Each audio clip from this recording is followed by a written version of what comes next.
Hello, viewers. Namaste. I'm Vibhuti Jha. This is Jaipur Dialogue USA. As always, please like, subscribe, support our channel, give your feedback, press the bell icon so that you are intimated in time when we go live.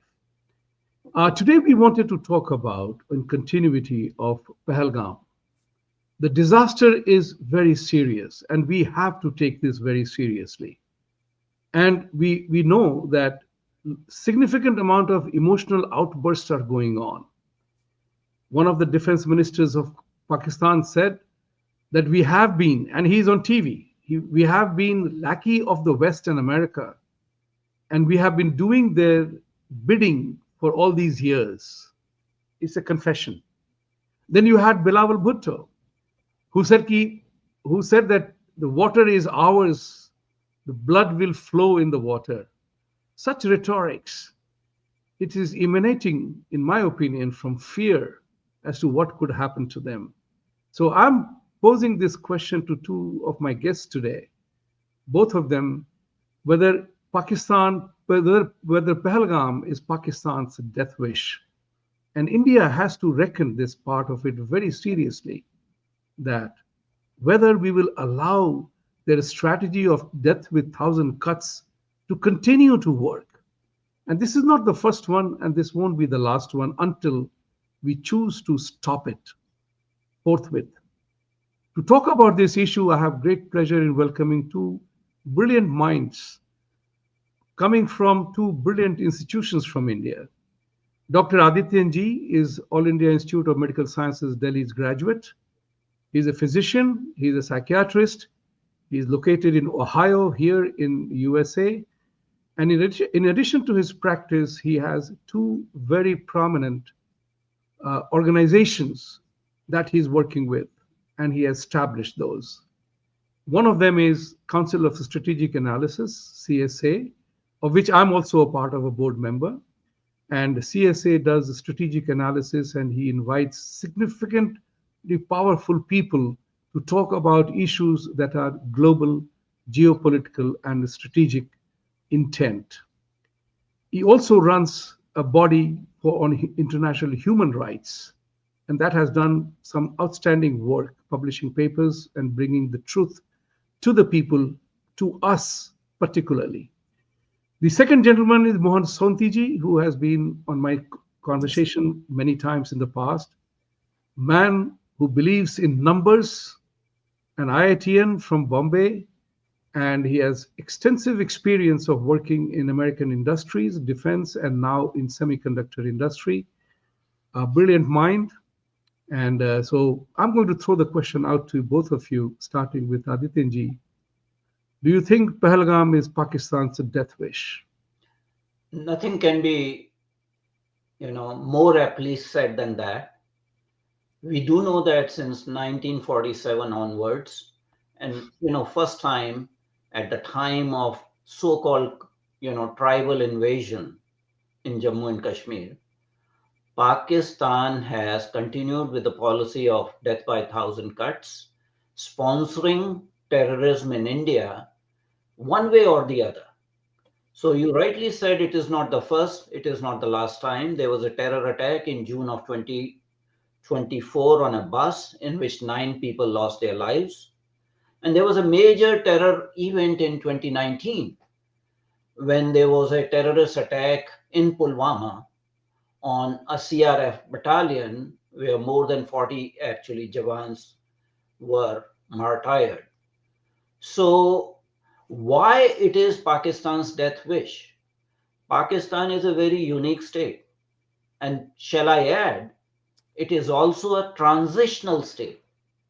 It is as transitional as Federal Republic of Yugoslavia was. Where is Federal Republic of Yugoslavia? It unraveled. Where is Soviet Union? Soviet Union unraveled. Pakistan has brought upon itself the process of unraveling the country by indulging in this particular attack at this particular time, because it will lead to cascade of events which will lead to dissolution of Pakistan. because geopolitical situation, not just in Indian subcontinent, all over the world has changed. And government of India is taking very appropriate countermeasures that will choke Pakistan's economy. So it is a latent death wish of Pakistan that it chose to, poke a sleeping giant in the eye by this terror attack. And I think they will rue the day when they made this decision. And I'm not going to talk about Shahbaz Sharif or the defense minister or Bilawal Bhutto. I'm talking about General Asif Munir, who a week ago, in presence of overseas Pakistanis, you know, pontificated on the two nation theory and superiority of Islam versus Hinduism and how they are superior and how their philosophy is unique. He was dog whistling, and I think he will sort of remember the day when he gave permission to his terror infrastructure to strike, because this was a pre-planned attack. And unfortunately for them, government of India is not going to be silent like every time. They are not going to offer the second cheek. There are going to be countermeasures, and nothing will be off table. Nothing will be off the table. Excellent. Thank you very much for saying as boldly as you did. You always do. Talking about this, Mohanji, same question to you. Yep. So I would like to add a few more things to what Adityanjee said. So Pakistan, if you look at it, it has three fundamental characteristics. It's basically a psychopathic nation wherein every action that it did, like a psychopath, it actually enjoys the destruction of itself and others as well. It is also a mercenary state as in anyone can actually purchase it to do their dirty work, right? And it has demonstrated these things in many places. And the third element that it has is it's fundamentally a suicidal state, as in someone who has a gun to their own head. Like this happened even during the September 11, where they threatened the world that I'm going to shoot myself, in a sense, because at that time they claimed they had nuclear weapons, so they can actually do any number of things. So the world is afraid of this kind of a nation on one hand. And secondly, your comment on what the minister there said about how the West has made them do the dirty work. That is not a correct depiction of it. The problem is actually Pakistan itself. And because it's a mercenary state, that money is available. All the countries will want to invest in such idiots. But Pakistan is the one that's going to take it. In fact, it is funded by the Saudis, and later it was funded by the Russians, and then by the Americans. And today, even if you take the Americans, Europeans out, it is funded by Chinese. So why blame it on Americans and Europeans? So it's not like they have become any holier today, right? Today, they take the money from the Chinese. So this psychopathy that they have, essentially a suicidal nation, is also a mercenary state, and that is the key problem. And they will always do these things.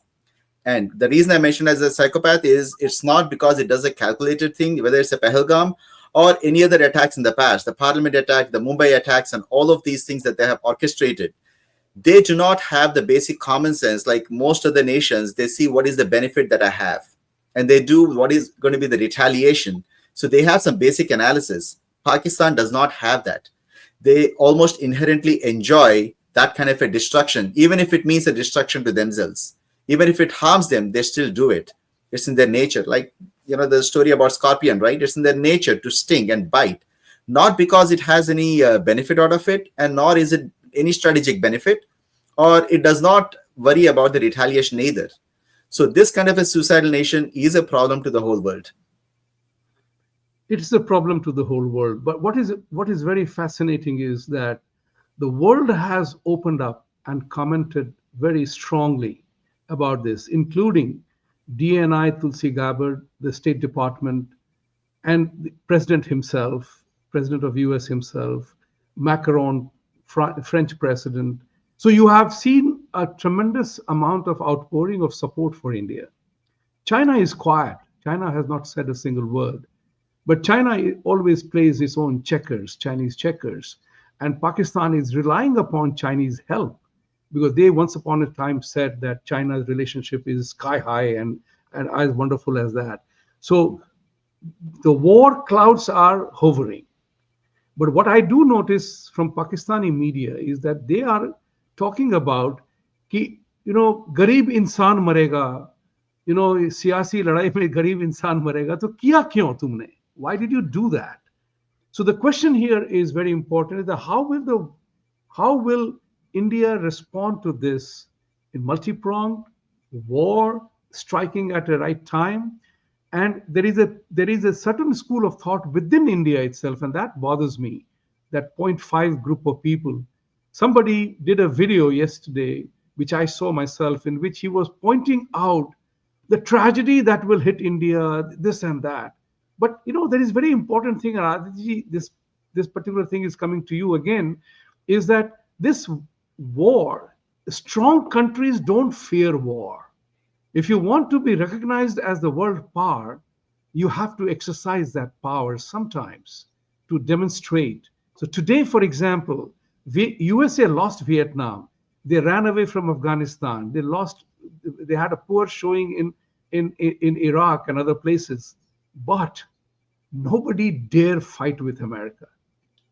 That is one thing very important. And for India to assert that, is it the right time to go for an all out war? Because, in my opinion, I'll preface it by saying Pakistan can't last more than 7 days in a conventional war. Your thoughts?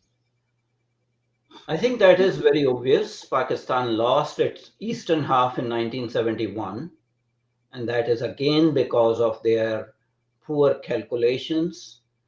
And again, in 2019, when that Pulwama attack was done, I had written an article, and I had actually suggested at that point in time that it is the Pearl Harbor moment for India. And I had given a number of suggestions that Indian government should do as a countermeasure.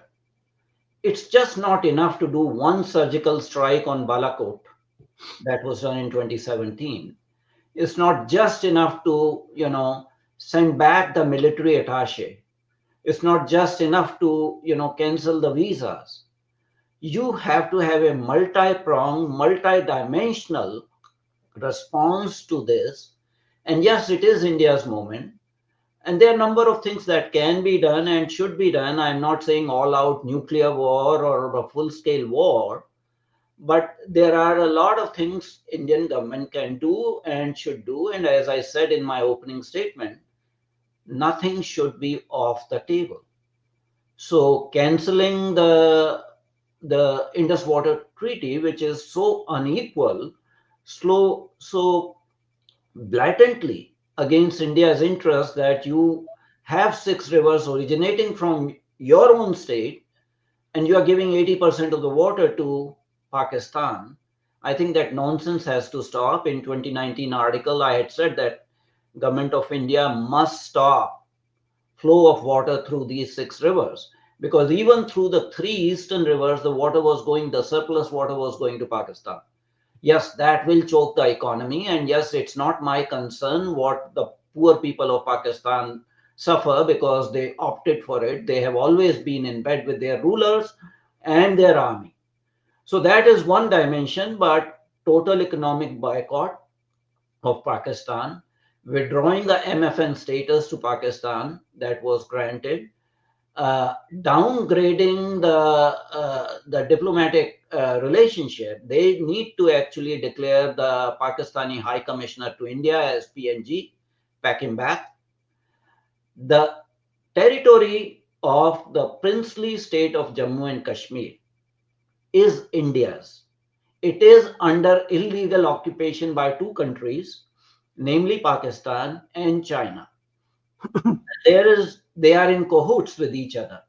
Any target in the former princely state of Jammu and Kashmir, which is either under Pakistani control or Chinese control, is a legitimate territory for dismantling the terrorist training camps, the launch pads, the military bases, the ordnance factories, any other infrastructure that is supporting Pakistan's military effort in Pakistan occupied Kashmir and Pakistan occupied Ladakh.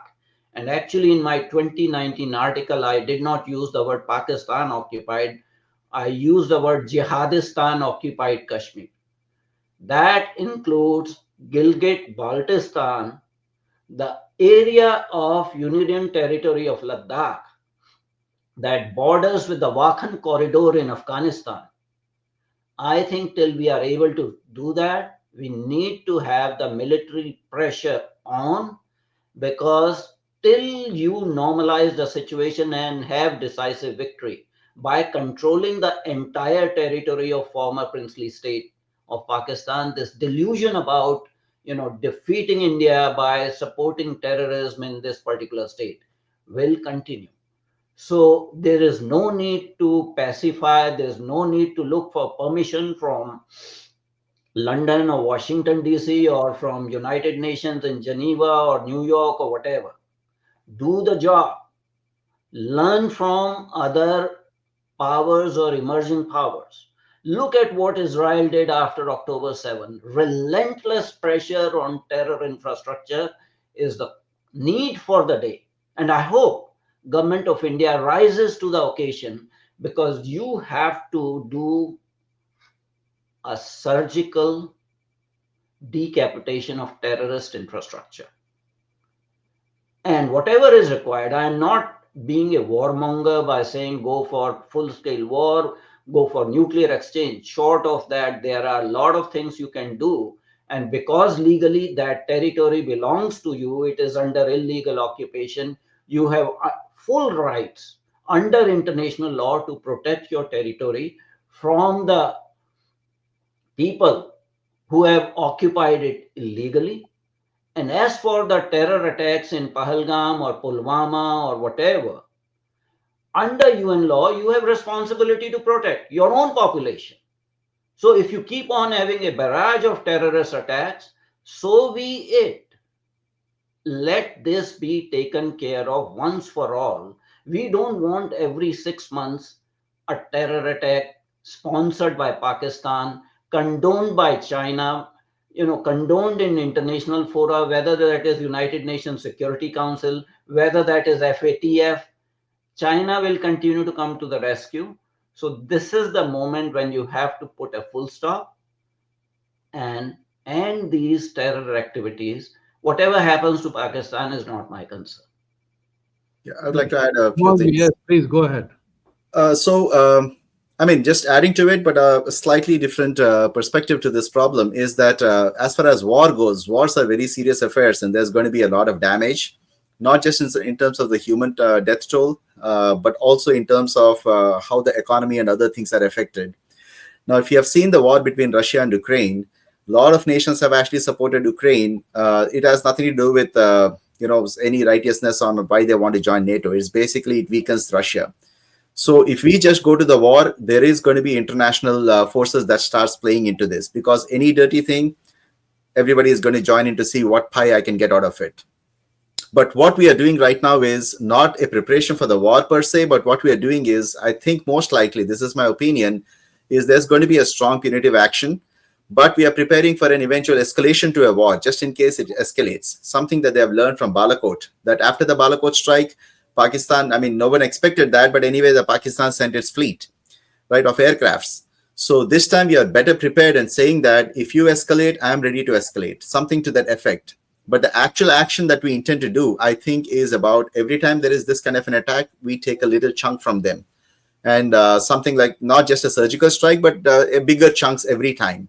And that is the approach that I think we're going to follow.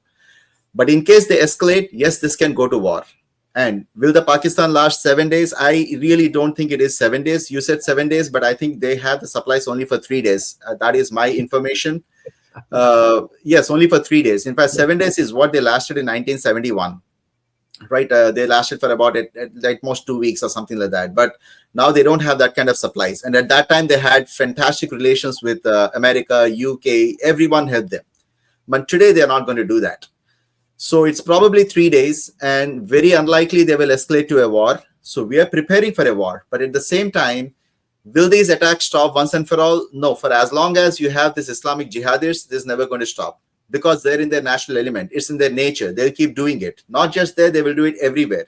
They have done it in America on September 11. They did it in Israel recently. They do it everywhere. In France, wherever they go, it's in their nature to do that. So they are never going to stop it. And it is not necessarily because they have an immediate benefit. It's almost like an itch that they have to scratch. So they will do it. So this cannot be stopped. What we can do is every time these attacks happen, we take a chunk. I would say LOC, the POK is one of the good places that we can probably should be taking pieces of the lands every time this kind of an attack happens. The importance of POK, the Pakistan occupied Kashmir, is that link, if we take the POK, the link between the direct land link between the China and Pakistan is lost. So the whole CPEC and everything else that we are talking about, everything is washed away. Everything is gone. And in addition to that, we have a direct land link with Afghanistan through the Khyber Pass. Now, this is very significant. Whatever happened in 1947-48, I think was complete, utter short-sightedness, I would say, on behalf of Nehru. If matters had been left to Patel, we would have got that part too. And that is very important. And because of the land link that we would have with Afghanistan and no land link between China and Pakistan. So I think this is the thing that we should do. Keep taking the chunks. And instead of a direct war, the actual plan, the way it is done in per the Chanakya, the Shastra, as well as the art of war, actually says that we can actually cripple them economically. And right now, they have internal troubles where the Northwest Frontier want to be independent, the Baluchistan want to be independent, Sindh Desh wants to be independent, and it is called Sindh Desh when it becomes an independent country. The Karachi area. So basically, Pakistan is ready to shatter like a glass. So they would actually, many countries that go into such deep trouble often go for wars to unite their own people. So that is probably what Asim Munir is trying. Asim Munir, as many of you know, is one of the radical Islamists for the first time has risen to the top ranks. All others at least had some pretense of secularism, but Asim Munir has none of those. He actually came from a radical Islamist background and he has risen to the top. So we should be prepared for war, but the punitive actions, and we should be taking a bigger chunk like a reparation for any of the war crimes that they have committed. I think that should be the right approach until eventually it's going to collapse pretty soon anyway. And taking POK should be the first priority. Yeah, go ahead, Adityanjee. If I just make a rejoinder, I did not say that we need to go for full-scale war. I did not say we need to go for nuclear war. I said all options should be open for government of India. Some of these are suggested actions. One thing that we have not talked about, and I did talk about having access to the Wakhan corridor in Afghanistan.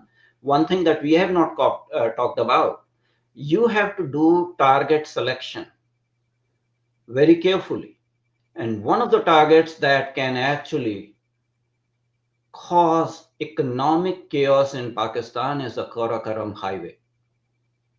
You bomb it at several places so that it totally becomes dysfunctional. In Chinese supply trucks that take Karakoram highway and then go up to Baluchistan, Gwadar port, using the CPAC, that totally becomes dysfunctional. As we speak, India's Navy aircraft carrier is in Arabian Sea, putting blockade there. As we speak, a US plane landed in Jaipur airport. There is some Israeli airplane that has landed in India. So instead of looking for approval of other countries for taking punitive actions, you have to take what is yours. You have to give the punishment for this heinous act. And if we keep on, sort of vacillating that what will this do, how would others approve of our action, you have to safeguard your own life as a nation. And you cannot have this strategy of 1,000 cuts. So you have to call spade a spade and take strong punitive military action without actually fearing that it may escalate into full-scale war. But Pakistan will not last. The other things India needs to do is to coordinate pressure from two regional allies.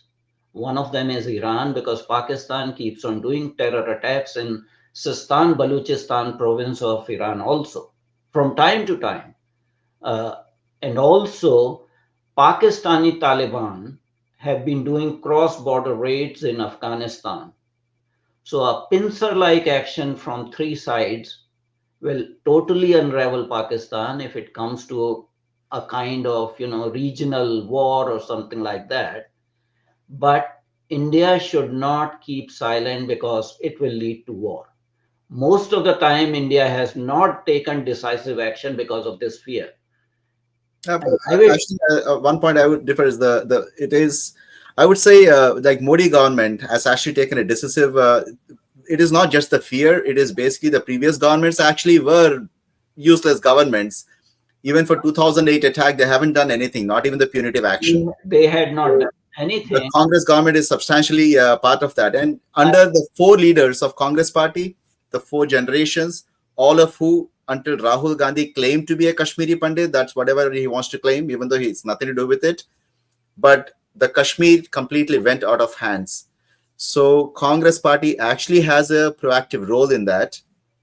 And they've demonstrated in 2008 Mumbai attacks as well that they actually don't intend to do anything. I don't think it's international pressure. The problem is actually within our own system, we have traitors. And remember, even in Pulwama attack, we still had our traitors within Bharat who were questioning it. Every time we try to take an action, the problem, I think, is not external. The problem is also substantially internal within Bharat. Uh, Thank you. I would just say that, let me just add some element to this now. I the day Prime Minister Modi was returning from Saudi Arabia, cutting short his trip, I wrote a tweet in which I gave 9 suggestions just 3 days ago. And number one suggestion I gave to Prime Minister Modi was, please, for God's sake, don't end up becoming a Manmohan Singh. He won't be. Yeah, he won't be. And I'm glad he didn't. I said to him that he did nothing post 26/11 and the parliament attack. The Congress government, as you rightly pointed out, and both of you know this, Congress government were somewhere along the line mollycoddling Pakistani sensitivities more than anything else. More than anything else. Even today they do that. It was They have their an people. invested interest. Yes, They have an and invested interest in Pakistan. right, and their people went to Pakistan to ask for help to remove Modi from power. So it let's was not forget that part. it Let was no, Manishankar Iyer who went to yeah, Pakistan and yes, exhorted them to help them remove the BJP government. correct. I'm just going to bring a point that people probably do not realize. As we speak, yesterday, Congress Chief Minister of Karnataka, Siddaramaiah, gave a statement that India should not be fighting a war with Pakistan. We have to do this, blah, blah, blah, but we should not be going. I think this mindset that war is bad, I think, is a shackle in our legs. This whole delusion about being peace-loving nation, offering other cheek, emboldens the aggressors. Yes, So you have to actually shatter this myth once for all. right. And Mr. Modi, in an election rally in Bihar, said we will identify the perpetrators, we will track them, and we will follow them to the ends of the earth wherever they are. Right. So that tells you of a renewed confidence. And you have to behave like that. Otherwise, this nonsense continue news about Ganga Jamuni Tehzeeb or people to people relationships or Aman Ki Asha. So once for all, we have to end this. And Pakistan, as I said, it's a transitional state. It is an artificially contrived state.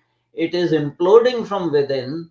This is an opportunity for us Right. to do Yeah, that. I want to just also add one or two more things here for your thought process in it.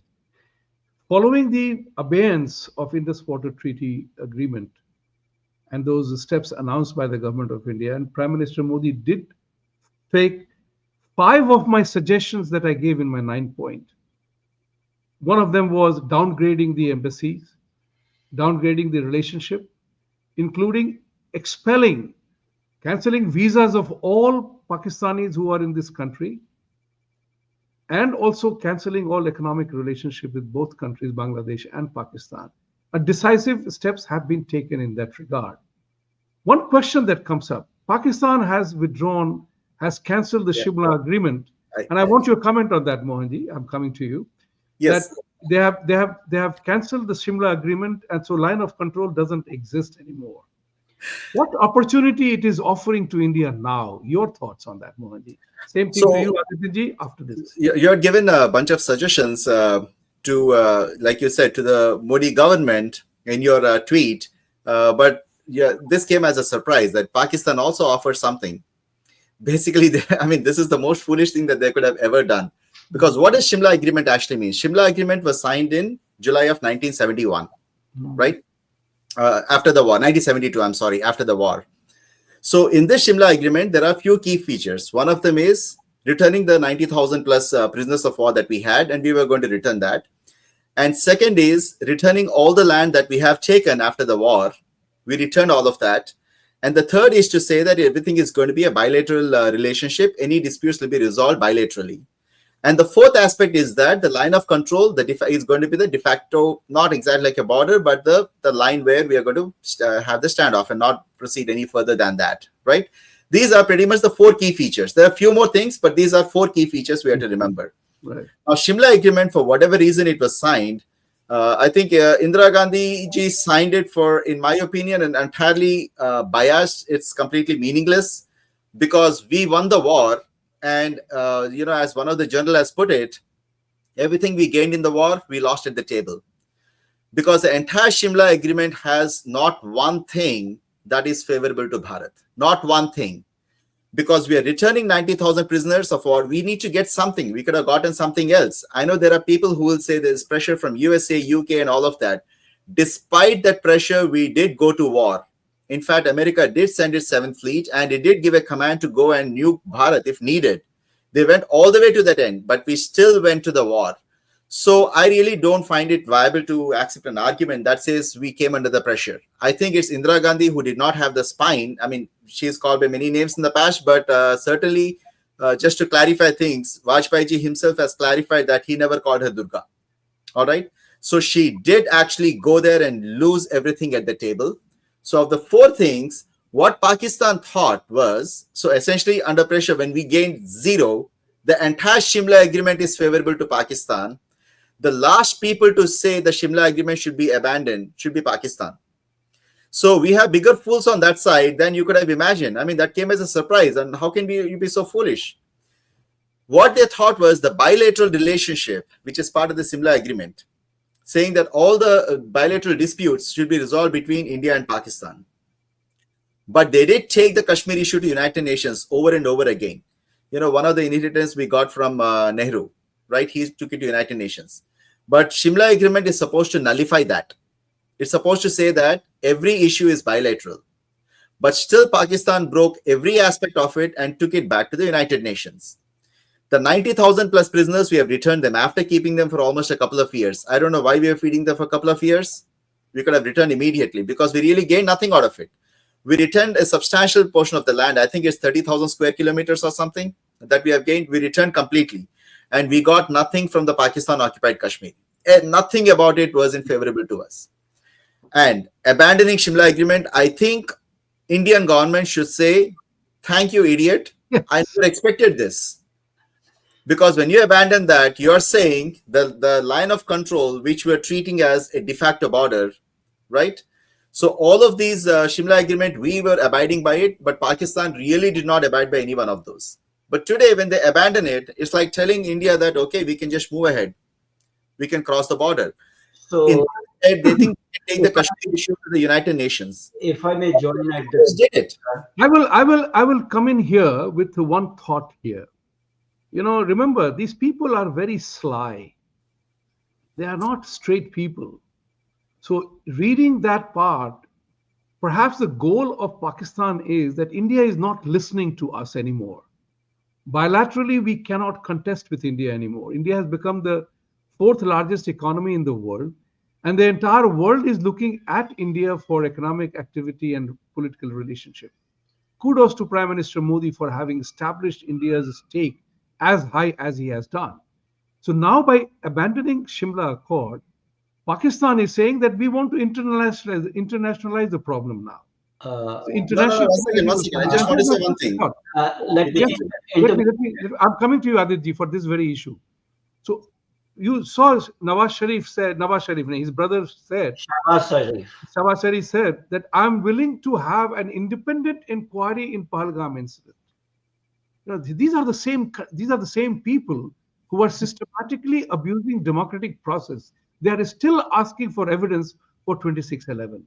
So remember, Pakistan is a very sly country with reference to its political manipulations, and that's where they are doing this, because they know India will not launch a war. But I agree with both of you that a punitive attack has to be done. Mahabharata and Ramayana, there has to be a consequence for your action, and we have to make them pay for it. Adityanjee, go ahead. So going back to the issue of Simla Agreement, Pakistan's cancellation, from a strategic perspective, by entering into Simla Agreement, the government of the day snatched defeat from the jaws of victory. That's a Yes, strategic assessment. I yes. don't want to rehash the history. It was stupid. And if Pakistan becomes more stupid than the government of India of 1971, so be it. But yes, they are very cunning. The doctrine is that of deception. I don't want to use the Urdu word or Arabic word for that, but they follow the doctrine of deception. And yes, they want to internationalize it again, that we cannot deal with India bilaterally. We offered for joint investigation in 2611 and this and that. This is all hogwash, just to camouflage their real intentions. But they have given an opportunity to India to take decisive action where it matters. And of course, all this verbiage and, investigations and this and that is a strategy to delay and deflect. And Indian government should not be falling a prey to that. I'll give you the example. In 2001, December 2001, when there was an attack on the parliament, there was a BJP government and they mobilized armed forces. But they started listening to international opinion. Armed forces remained mobilized for 12 months at an immense cost, and nothing was achieved by entering into dialogue and diplomatic talk with this or that. You have to make your own decisions and don't go into these stalling techniques and things like that. If you have to take punitive action, you take punitive action. Coming back to 2019 article that I wrote, that it is India's Pearl Harbor moment, it would have given a decisive victory if we had taken action, all the suggested actions at that point in time. And Pakistan has given us this opportunity on a platter to take over the POK and POL, to dismantle all the terrorist infrastructure there.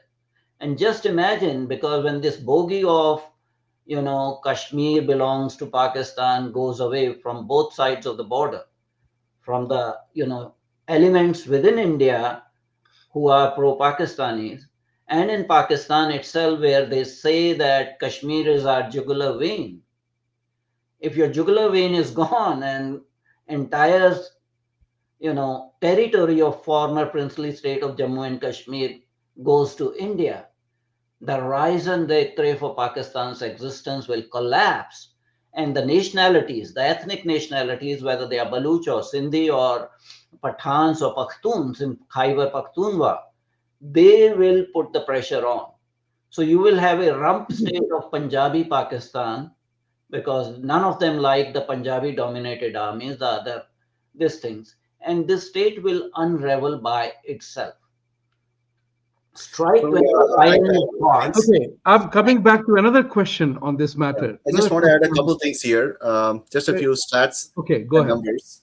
So, as far as the Democracy Party is concerned, I think the viewers should know that the the elections that happened in Pakistan was in 1970. So the very first elections that they have is when they actually the Bangladesh separated because they could not agree on the winner, right? I mean, even though the Bangladesh side, Sheikh Mujibur Rahman won. So that was the origin of it. So inherently, they never had, even today, they still don't have any faith in democracy because Islam does not believe in democracy. Let's get that clear and open. So that is one of the key issues that they have. The other issue that I think Adityanjee mentioned, there was one more statistics that I had on that subject. But I think if I remember again, I'll just get back. But I want to come up with a couple of other issues to talk about, and I seek both of your opinion on that. One of them is Pakistan does quite a bit of rattling and saber rattling about their nuclear power. And I'll tell you two things about my conversation with some of my Pakistani people I know well. They said, "Oh, hamare paas nuclear hai." So I said, "So what? We also have one. But हम आपको बर्बाद कर देंगे." तो मैंने कहा उनसे कि, it is possible that even if you succeed in unleashing your nuclear arsenal on us, and assuming for a moment that out of 1.3 billion people, even a billion disappear. I took a hypothetical to an extreme. We will still have 300 plus million people, which is as good a size of people as America population. Lekin when we unleash the thing on you, tumhara kya hal hoga khaliya? You will completely vaporize from the face of the earth. That was the time when they got shocked. So what I'm finding is very, very strange is that we kind of buckle under the nuclear threat, whereas they are the ones who are threatening and they are the ones who face extinction. That's one. And number two element that I wanted to also mention, and this is something which becomes a part of our point 5 weakness. And that is, जो मेरे पाकिस्तानी दोस्त ने हमसे कहा था, "Oh, you Hindus are very reasonably nice people. You will do whatever it takes to do for shanti and peace.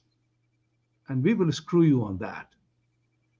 That somewhere along the line, the adherence to the peace, Gandhiism, has made us weak mentally. How do we address that challenge, these two issues? Adityanjee, you go first. I'll start with the nuclear issue first. Pakistan has been habit of brandishing its nuclear assets at every nook and corner. They did that in 1999 during Kargil War also. Yeah. And, India, by military action, conventional military action, was able to reverse the occupation of the Kargil heights. They have done that more than once. And even the liberal part of Pakistani intelligentsia brings it that we have nuclear assets. And actually, I will enlarge their argument because I was listening to a video by Nasir Hussain, who is supposed to be a liberal guy, who said, "We have 57 Islamic countries. You destroy one Islamic country, Pakistan, there still be 56 Islamic nations, but the only Hindu majority nation would be destroyed." So they use that kind of rhetoric.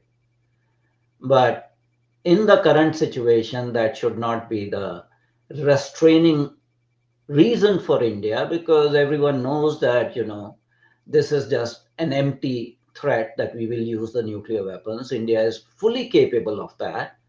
And for that matter, they may not have full control over their nuclear assets because there is a, control by United States on their nuclear assets, substantial control. As far as the second issue that you have mentioned, Vibhuti, this post-1947 Ahimsa Parmo Dharma, I think we have been brainwashed by agents of Pakistan and agents of anti-national forces that Hindus are peace-loving people.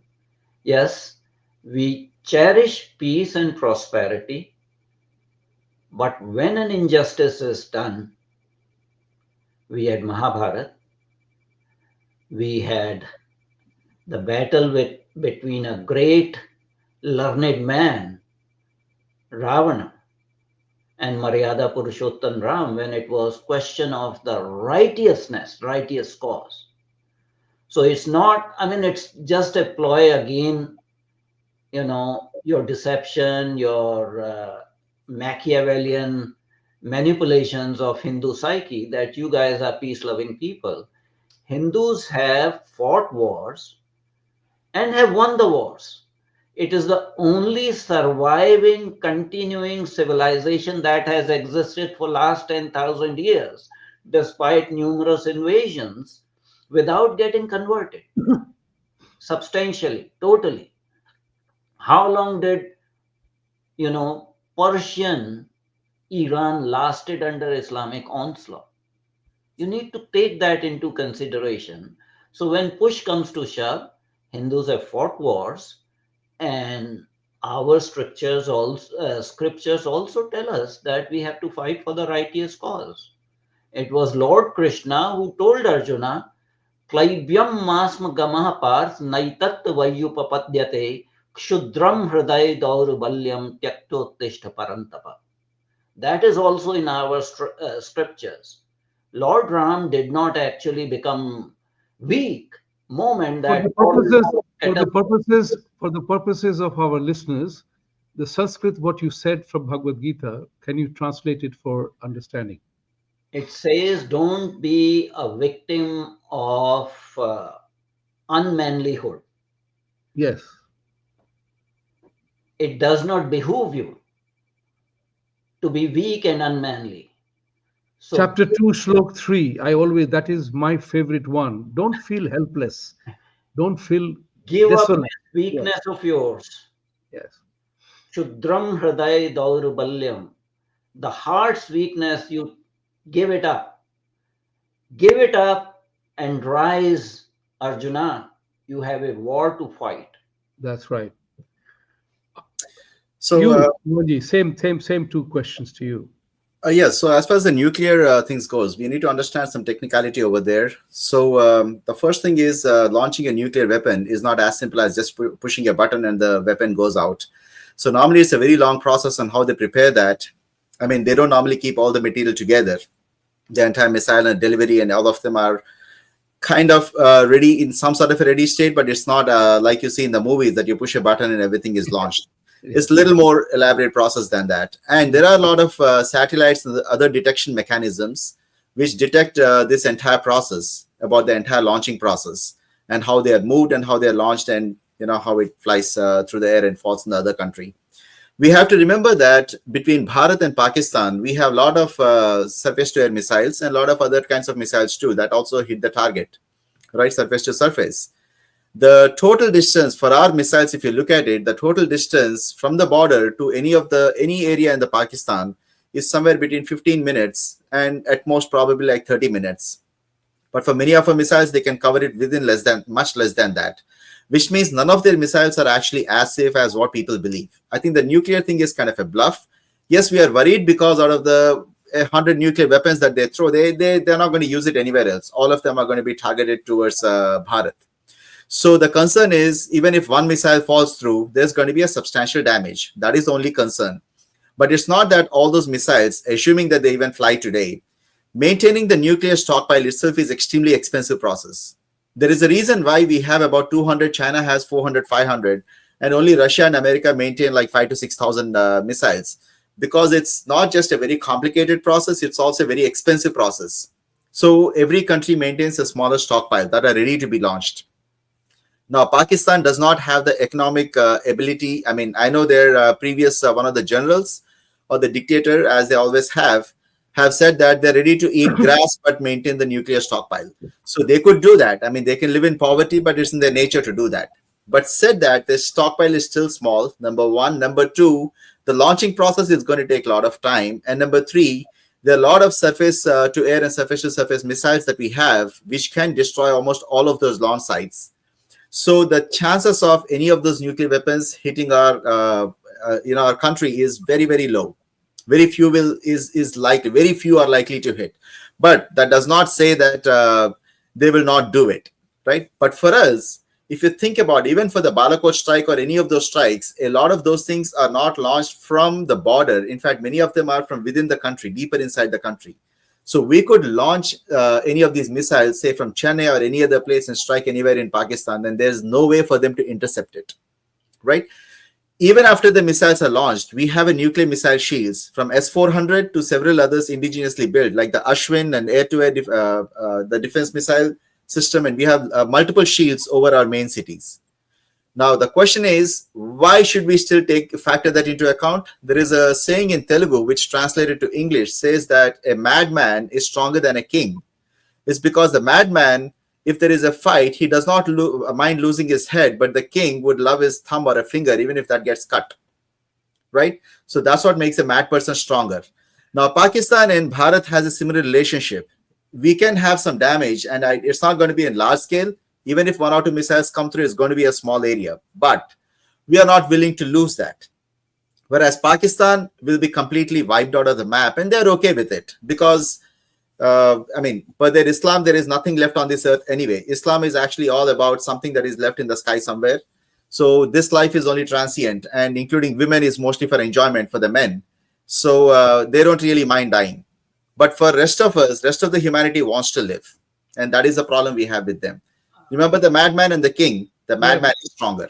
I think the talk of nuclear war is just a ploy to threaten, emotionally arouse international opinion against India. It is always used to have international intervention. I don't want to go into tit for tat nuclear strikes because that is stupid.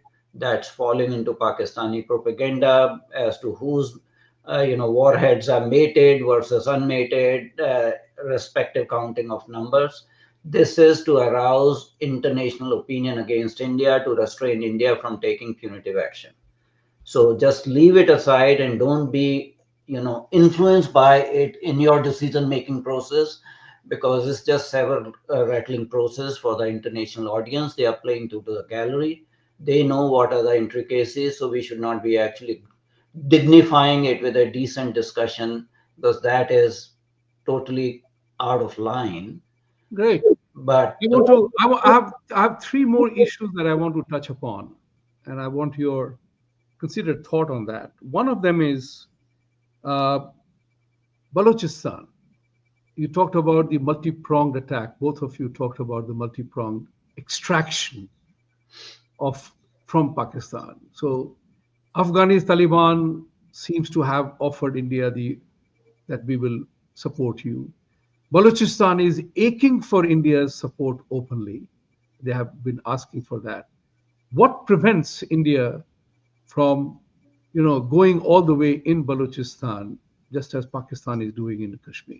What prevents India from taking on Baluchi cause as a source to weaken Pakistan? So the issue is that India does not have land border with Balochistan. That is number one issue. When the East Pakistan was liberated, India had a land border, so you had continuous access to the land. That is number one. In 50s, we were offered Gwadar by Sultan of Oman. Mr. Nehru declined. We could have a toehold there. Other things are much more kind of, operational. The Baluchi factions are not totally united. They have internecine warfare going on amongst themselves. Lastly, why India would not risk its own intervention by involving Indian armed forces in Baluchistan issue is 2 past lessons from the history. One is what you did in Bangladesh and what fruits you are harvesting now. This is a lesson to be learned. Second is the experience India had in Sri Lanka when India sent the armed forces there, actually Tri-Command Armed Forces under Indo-Sri Lanka Peacekeeping Force. So there were some bad experiences. And unless it affects India's integrity, Indian armed forces will not go on to any other soil to intervene within a, you know, domestic rebellion or insurgency. So I am completely in agreement with that. But when I said pincer-like movement, you have to use actually Iran for containing the terrorist attack from Pakistani province of Baluchistan into Iran Sistan Baluchistan province.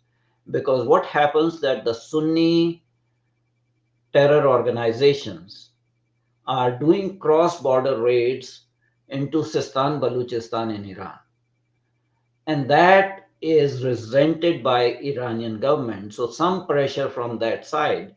If Baloch people in Pakistan win their war of secession against Pakistan or win their freedom struggle, all the glory to them. But I would not suggest actually India sending its armed forces or, you know, material help in a substantial manner, because it has chances of backfiring, just like we are seeing after so many years what is happening in Bangladesh. You don't want to create a Frankenstein's monster. So on Bangladesh, just to get to a few numbers that people need to know, that it's sorry, not Bangladesh, I mean Baluchistan. So they are basically a 5% of the population that has about 40% of the land. And secondly, they have it's highly mineral rich. So they have the rare earth metals and a lot of minerals out there. So that is the primary interest for all the nations. Now, do we do something in Baluchistan? Number one, the Baluchistan never wanted to be part of Pakistan right from the get-go. Even in 1947, they never wanted to be part of it, and it never was actually, and it got occupied. In fact, after the separation, practically the Pakistan went and occupied Baluchistan. So that is a fact we need to keep in mind. So they have been trying to separate since those days. Now, Pakistan is interfering in Kashmir. We all know that. Now, there is a Baloch Liberation Army, and as far as Pakistani claims go, they say that we are also interfering. But I don't know how true that is. But if there is any truth to it, I don't think we need to even talk about that.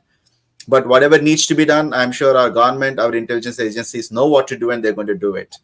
Should we interfere directly? That is a part of another country. So we're not, no country is going to do it directly. That has repercussions. But are there any covert operations? At least from my knowledge, it's the Pakistan that seems to be saying that there are some. So as far as Bharat goes, I have no idea. We claim that we are not doing anything. It's their problem. Okay, there is another story that has come about. Besides Baluchistan, same is the issue with the Sindhu Desh.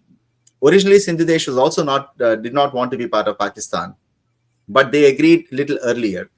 And Northwest Frontier always wanted to be part of Afghanistan. And one more issue we have with Baluchistan is that a part of the Baluchistan, those lines were drawn by the Britishers, and they are very random and probably deliberate with some crookedness, which is entirely possible from Britishers. But the Sistan province, which is the real Baloch area, part of it is actually in Iran. So if we separate just the Baluchistan part, there is again a tripartite fight between Baluchistan, Sistan, Iran. And of course, Bharat will probably have to get involved in that too. So these are very matters that need to be done carefully. I think when Pakistan splits, there are going to be 4 or 5 countries. And Balochistan is one, and we need to deal with that separately. Probably merge Sindhi Desh with us. Punjab is in the Gujarat, Hamara. So basically, Sindh is part of it. After that, then we should deal with Balochistan. Pakistan, okay. I want to. Pakistan will implode on its own. Right. You don't have to militarily intervene in that, because military intervention will have costs. There are a lot of things in history that we do not want to rehash at this point in time. Let them stew in themselves in whatever they are doing. Okay. This is a transitional state, and this is not going to last very long. There was a Pakistani thinker and intellectual by name Tariq Ali, who wrote a book actually. The title of that book was Will Pakistan Survive by year 2000? And although it has survived, but it has got bifurcated, and the process of slow implosion is going on, and it will implode on its own. Okay, the 2 more questions that I wanted to talk about. One is the international support to India. It is rumored it is rumored that United States, UAE, and Israel openly have conveyed to India that they would support India in the case of an all-out war. Do you think it is true? Is it possible? Both of you, short answers on that. Short answer is yes. There are changed geopolitical situations. At this point in time, we are emerging from a unipolar world to seemingly bipolar world with nascent multipolarity. United States is withdrawing from certain parts of the world. And in February, when Mr. Modi visited Washington, D.C., a question was asked by a journalist about Bangladesh, and he said, I'll let Mr. Modi do whatever he wants to do in Bangladesh. And just yesterday, Mr. President Trump gave the statement that I'm not going to intervene in what is going between India and Pakistan, let them sort out in themselves.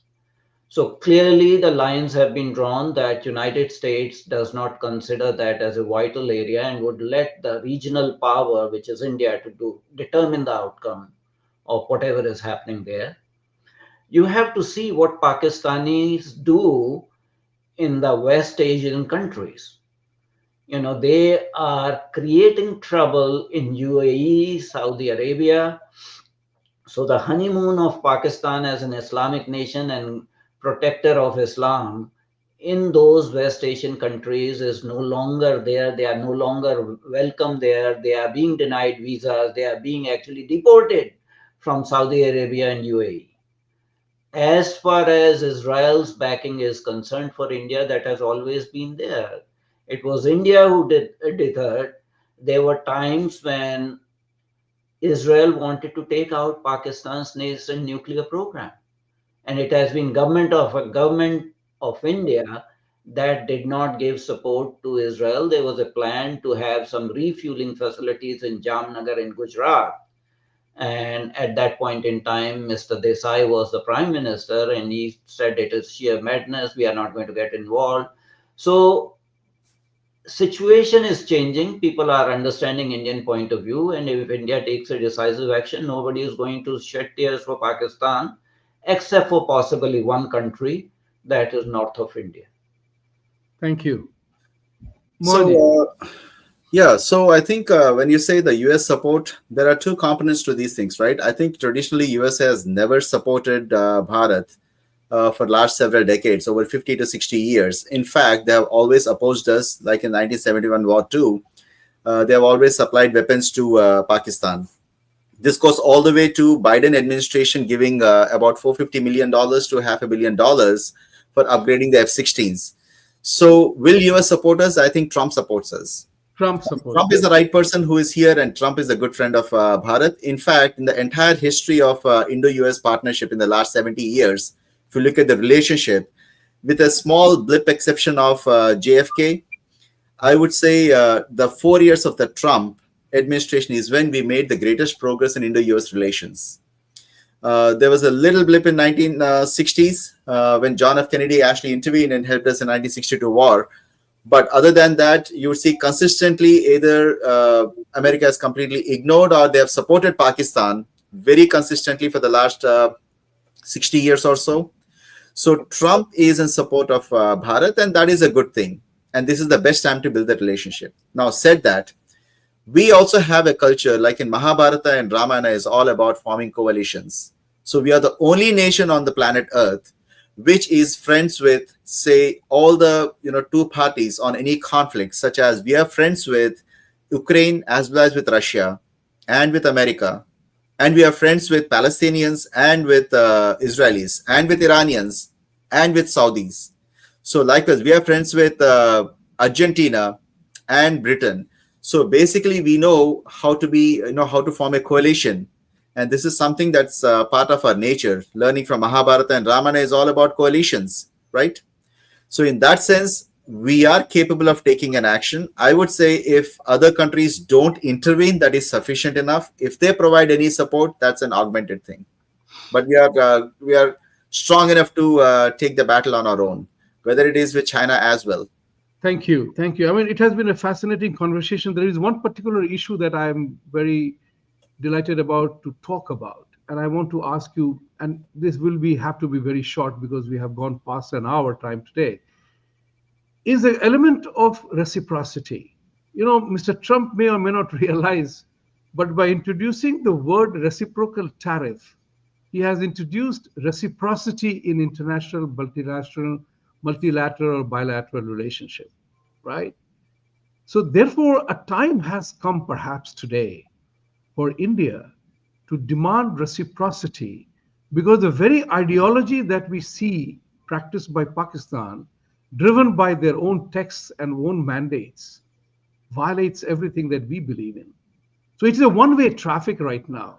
So my thought comes to something like this, which is what I told a Muslim friend of mine, that you can't be my trusted friend or a good neighbor because you have a concept of kafir and kill the non-believer. You have that concept. So you may, out of affection, keep me last in the line, but you will still cut my throat. So what is it about demanding reciprocity from a faith that doesn't offer you anything? Has that time arrived? Short Um, answer for both of you. 30 Mohan, seconds. want to go first? Yes, go ahead, whoever.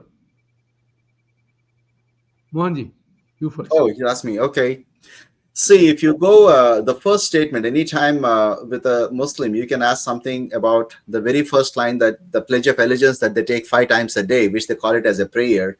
I say it's a Pledge of Allegiance because India is my country, all Indians are my brothers and sisters is a pledge. It's not a prayer. Similarly, the first line starts with, there is no other God but Allah. That is a pledge. It's not a prayer. But whatever they want to call it, if they say that there is no other God but Allah and Muhammad is his prophet, and we actually believe in Vasudeva Kutumbakam, I'm saying there is inherently, unless this point is addressed, there cannot be reciprocity. That is fundamentally impossible. So any kind of an interfaith dialogue is basically that I see that they try to come up with some commonality without addressing the elephant in the room. So in that sense, that is utterly meaningless because you haven't addressed the core problem. In fact, if you take away the core problem, if you address that and resolve that issue, the rest of the things don't matter. It doesn't matter what they believe in. We have like That's what religious I'm asking. It's basically you have to question the fundamental. Adityanjee, you in 30 yes. seconds. Yeah. I think in geopolitics, reciprocity is very important. India was not exercising reciprocity till 2014, and we have seen actually hardening of the state, not just vis-a-vis Pakistan, but with other nations also, that India has started to demand reciprocity. On a civilizational battle, yes, reciprocity is very important because for every civilization, you don't want to commit suicide. Civilizations don't die, they commit suicide. If Indic civilization or Sanatan civilization is to continue to remain Sanatan, it will have to demand reciprocity, and it will have to take care of its own survival instincts, its own survival needs. And you don't have to give any explanation to anyone else. We have done it in past, we have Thank done it in you. the past. We say, Vasudhaiva Kutumbakam. We also say Veera Bhogya Vasundhara. We also say Shastrena Rakshate Rashtre Shastra Chinta Pravartate. So it's a way of, we have a library full of literature of our ancient texts and books and wisdom, not just on religion, but also on diplomacy, on economy, and all that sort of thing. So it's a way you justify use of the received wisdom that is important, and not be deluded by just one phrase or one word.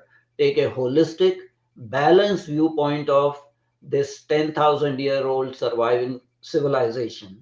And that's the only way you will be able to keep it forward for next 10,000. Thank you, gentlemen. Thank you, Adityanjee. Thank you, Mohanji, for a very fascinating conversation. I hope the viewers are getting the point that Pahalgam can be Pakistan's death wish. You ask for it. The question is whether India will deliver, whether you and I will deliver or not. It's not only government, it's people also deliver.